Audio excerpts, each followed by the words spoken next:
Halo guys, balik lagi bareng gue Ryan. Guys, gue masih jawab beberapa komen yang masuk ke ini gue ya. Kadang-kadang lucu-lucu sih, nggak lucu sih. Bener, G itu adalah cara sembuhnya itu dengan mengasingkan diri. Terus ada yang jawabnya gini, bener sekali kayak gitu. Terus ditanggapin lagi, makanya di dalam hadis Rasulullah para banci itu diusir. Maksudnya itu banci itu harus mengasingkan diri kalau taubat. Gue mau nanggepin ini karena gue tertarik. Oke, kita balik lagi ke fotonya nih ya. Sembuhnya dengan mengasingkan diri. Bukan mengasingkan diri yang nyembuhin mas bro. Mengasingkan diri itu hanya kayak semacam mencegah.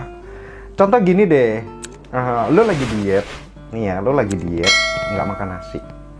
Ketika lo ke daerah yang nggak banyak nasi dan lo sulit sekali menemukan nasi, dengan sendirinya kamu akan terbiasa untuk nggak makan nasi kayak gitu. Artinya nasinya bukan nggak ini, memang nggak ada gitu, memang nggak ada. Tapi suatu saat ketika kalian ketemu nasi lagi, ya kalian akan kepengen dan makan nasi lagi. Sama halnya seperti LGBT. Ketika dia mengasingkan diri itu tidak akan menyembuhkan, tapi semacam kayak ya nggak ada nasinya kayak gitu, nggak ada medianya atau nggak ada orangnya. Seperti itu.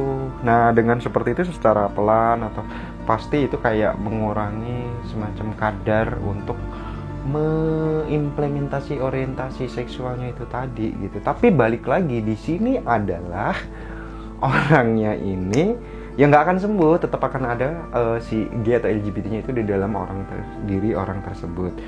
Nah, balik lagi masalah hadis Nabi tentang kalau yang disebut para bencong.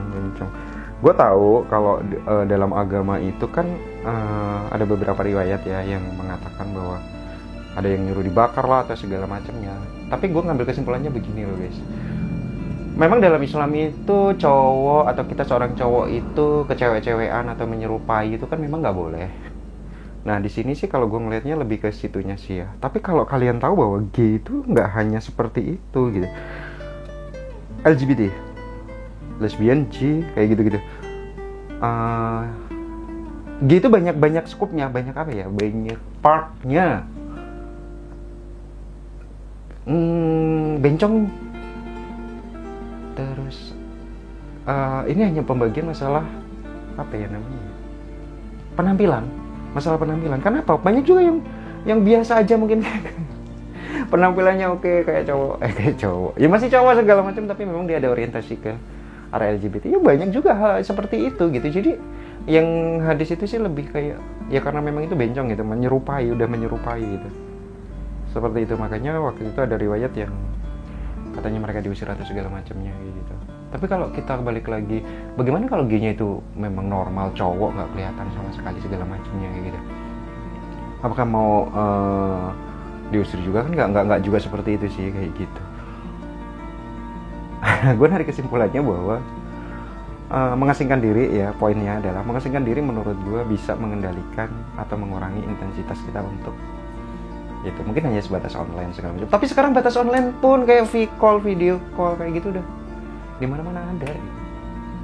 Berat sih, berat untuk menghindarin sekarang LGBT di kampung-kampung di sekarang juga banyak kayak gitu.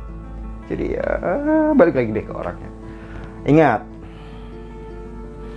lingkungan segala macam adalah hanya salah satu sebab. Tapi pada intinya tetap balik lagi ke diri kita, ke orangnya masing-masing. Bagaimana orang tersebut bisa mengendalikan apa yang disebut dengan pengendalian diri hawa nafsu itu tadi. Ya, semoga informasi ini bermanfaat. Gue Renji ya, kita jumpa lagi di informasi review dan rekomendasi berikutnya.